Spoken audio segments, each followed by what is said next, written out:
નમસ્કાર, ફિકર આપની સાથે હું છું અક્ષય। રાજ્યના કુલ 53 વિસ્તારોમાં કમોસમી વરસાદની કમસાણ સર્જાઈ।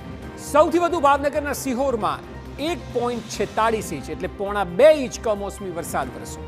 ભાવનગર શહેરમાં અને માણસામાં 1 ઇંચ જેટલો વરસાદ વરસ્યો હતો, જ્યારે કે ખેડા, વડોદરા, દિયોદર અને સોજિત્રામાં પોણો ઇંચ વરસાદ વરસ્યો।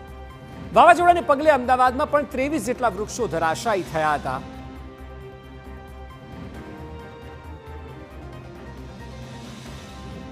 મે મહિનામાં આમ તો કાળઝાળ ગરમીનો વર્તારો હોય છે, પરંતુ આ દ્રશ્યો જુઓ। ભર ઉનાળે રાજ્યમાં જામ્યો વરસાદી માહોલ। સૌરાષ્ટ્રના અનેક શહેરોમાં ધોધમાર વરસાદ વરસ્યો। વિંછિયા, સુરેન્દ્રનગર અને બોટાદમાં કરા પડ્યા।